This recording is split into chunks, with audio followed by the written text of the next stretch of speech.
మరీ ముఖ్యంగా చెప్పాలి అంటే 2.5 సంవత్సరాల ఆయన హయాంలో 5 సంవత్సరాల పీరియడ్ లో 2.5 సంవత్సరాలు కేవలం కరోనాతో చాలా ఇబ్బందులు పాల్పడ్డారు. ఆర్థికంగా చాలా ఇబ్బందులు ఉన్నా కూడా ఏ ఒక్కటి కూడా ఎవరికి కూడా ప్రజలకి ముఖ్యంగా ఇబ్బంది కలగకూడదనేసి ఆయన అన్ని సంక్షేమ పథకాలని అమలు చేస్తున్న ప్రామిస్ చేసిన ప్రతి ఒక్క సంక్షేమ పథకాన్ని నవరత్నాన్ని అందించారు. మరి ఈ రోజు ఏదైతే మా ప్రభుత్వంలో వైఎస్ఆర్సీపీ ప్రభుత్వంలో ఏదైతే ఇన్ఫ్రాస్ట్రక్చర్ మేము డెవలప్ చేసామో, ఇన్ఫ్రాస్ట్రక్చర్ అంటే ముఖ్యంగా కోస్టల్ ఏరియా, ఆంధ్రప్రదేశ్ కు ఉన్న అతిపెద్ద అడ్వాంటేజ్ ఉన్న కోస్టల్ ఏరియాని డెవలప్ చేశారు వైఎస్ జగన్మోహన్ రెడ్డి గారు. పోర్ట్స్ ని తీసుకుని వచ్చారు, హార్బర్స్ ని బిల్డ్ చేశారు. ఇవన్నీ వ్యవస్థలను తీసుకుని వచ్చి ప్రతి ఒక్క సంక్షేమ పథకాన్ని అమలు పరుస్తూ, అంతేకాకుండా మనకు రావాల్సిన ఈ రాష్ట్రంలో 17 మెడికల్ కాలేజెస్ ని తీసుకుని వచ్చారు. మరి ఆరోగ్యశ్రీ అలాగే విద్య వైద్య వ్యవస్థల్లో ఎన్నో మార్పులను తీసుకుని వచ్చి ప్రజలకు అండగా నిలబడి ప్రతి ఒక్కరికి కూడా సహాయం చేస్తూ ముందుకు వెళ్లారు. మరి ఈ రోజు మరొకసారి అబద్ధపు హామీలతో సూపర్ 6 అని ఏదైతే హామీలు సూపర్ 6 అని హామీలు ఇచ్చి అబద్ధపు హామీలతో వారికి బాగా తెలుసు, ఎక్స్పీరియన్స్ పీపుల్ కదా, వారికి రాష్ట్ర ఆర్థిక వ్యవస్థలో ఏ విధంగా ఉంటుంది, ఎన్ని మనం అమలు చేయగలుగుతామో, ఏవి మనం అమలు చేయలేము అని తెలిసి కూడా ప్రజలను మభ్యపెడుతూ ప్రజలను మోసం చేస్తూ అబద్ధపు హామీలను ఇచ్చి సూపర్ 6 అని ఇవాళ ఏదైతే సూపర్ 6 ని ఇంప్లిమెంట్ చేయాల్సిన పరిస్థితి రాగానే ఇప్పుడు ఆర్థిక పరిస్థితి గురించి ప్రజలకు చెప్తున్నారు. ఈ రోజు మనం ఆర్థికంగా చాలా అస్తవ్యస్తంగా ఉంది ఆర్థిక పరిస్థితి అంటూ ఇప్పుడు కూడా ఆయన అప్పులు చేస్తూ 9 నెలలలోనే ప్రభుత్వం ఏర్పాటు చేసిన 9 నెలలలోనే 1.19 lakh crores అప్పులు చేశారు. ఈ అప్పులు అన్ని కూడా దేనికోసం ఉపయోగించారు? ఇక్కడ సంక్షేమ పథకాలు లేదు, అక్కడ ఇన్ఫ్రాస్ట్రక్చర్ డెవలప్మెంట్ లేదు. మరి ఏ విధంగా దేనికోసం ఉపయోగిస్తున్నారో ఒక్కసారి వాళ్ళే ఆలోచించాలి. వాళ్ళు ఒకసారి అందరికి చెప్పాల్సిన బాధ్యత కూడా ఉంది.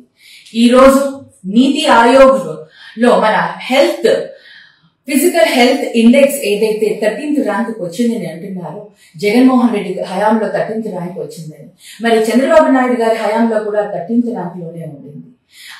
చంద్రబాబు నాయుడు గారి హయాంలో కోవిడ్ లేదు, ఎటువంటి హెల్త్ ప్రాబ్లమ్స్, ఎటువంటి హజార్డ్స్ ఏవీ లేవు. అదే జగన్మోహన్ రెడ్డి గారి హయాంలో 2.5 years కోవిడ్ వల్ల మొత్తం ప్రపంచమే ఎంతో ఆర్థికంగా దెబ్బతిన్న వ్యవస్థతో, అటువంటి పరిస్థితుల్లో మన రాష్ట్రంలో మనం స్టిల్ మనం 13వ ఇండెక్స్ లో ఉన్నాము అంటే ఒకసారి అందరూ కూడా ఆలోచించుకోవాల్సిన అవసరం చాలా ఉంది.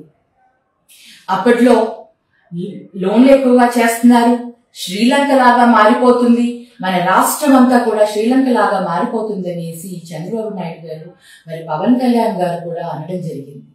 మరి ఎప్పుడు కూడా అటువంటి పరిస్థితి రాలేదు. ప్రజలందరూ కూడా సంక్షేమ పథకాలను పొందుతూ అందరూ కూడా చాలా సాటిస్ఫైడ్ గా ఉన్నారు.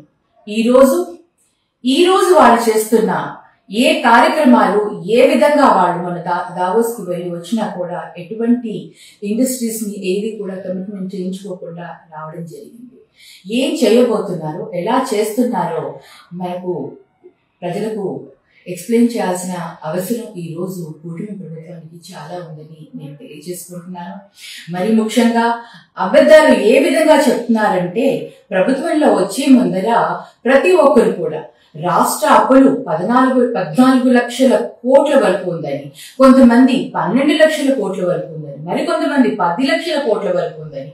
యాక్చువల్ గా మరి మన నవంబర్ లో బడ్జెట్ పెట్టినప్పుడు 6,46,000 చేంజ్ తోటి లక్షల కోట్లతోనే అని ఆ రోజు బడ్జెట్ లో ప్రవేశపెట్టడం జరిగింది. అంటే వారికే వారి మాట పైన నిలబడలేదు. ఎవరు ఏం మాట్లాడుతున్నారో కూడా తెలియకుండా రాష్ట్రంలో అప్పులు ఏ విధంగా ఉన్నాయో అబద్ధాలు చెబుతూ జగనన్న ప్రభుత్వం పైన మచ్చ చూపించాలనేసి ఆ విధంగా అబద్ధపు మాటలతో ప్రజల్ని మోసం చేశారు. ఇప్పుడు కూడా సూపర్ 6 ని ఏదైతే అమలు చేయాలో అది అమలు చేయలేని పరిస్థితుల్లో ఉన్నాము అంటూ మరి ఒక్కసారి ఆ బ్లేమ్ అంతా కూడా జగన్మోహన్ రెడ్డి అన్న పైన వీళ్ళు వేసేందుకు ప్రయత్నం చేస్తున్నారు. అది అంతా కూడా అవాస్తవం అని ప్రజలకు మేము నిరూపిస్తున్నాం. ప్రజలకు మేము అందరికీ కూడా ఒక్కసారి అందరూ కూడా ఆలోచించండి, ఏ విధంగా జగనన్న హయాంలో ప్రభుత్వంలో సంక్షేమ పథకాలు కానివ్వండి, అభివృద్ధి కానివ్వండి, ఏ విధంగా ముందుకు వెళ్ళింది, ఈ ప్రభుత్వం ఏ విధంగా నిందలు వేస్తుంది అనేది ఒకసారి ఆలోచించాలని ప్రజలందరికీ కూడా తెలియజేస్తున్నాను. అందరూ కూడా ఒకసారి గమనించాలి. చంద్రబాబు నాయుడు గారు కేవలం మాటలతో అందరినీ మభ్యపెట్టే వ్యక్తి అని మరొక్కసారి నిరూపించుకున్నారు ఆయన. మరి ఇక ముందైనా అతను ప్రజలకు ఇచ్చిన హామీలను నెరవేరుస్తారని ఆశిస్తూ, మరి ప్రజలకు ఏదైతే మన మేనిఫెస్టోలో ఎలక్షన్స్ ముందు మనం కమిట్ చేస్తామో అది ఒక బైబిల్ లాగా, ఒక గీత, ఒక ఖురాన్ టైప్ లో మనం వాటిని పవిత్రంగా భావిస్తూ అవన్నీ కూడా ఇంప్లిమెంట్ చేయాల్సిన బాధ్యత తీసుకోవాలని ముఖ్యంగా కూటమి ప్రభుత్వానికి తెలియజేస్తూ, ఇకనైనా ప్రజలకి ఏదైతే హామీ ఇచ్చారో అవన్నీ ఇంప్లిమెంట్ చేయాలని వారికి తెలియజేసుకుంటూ సెలవు.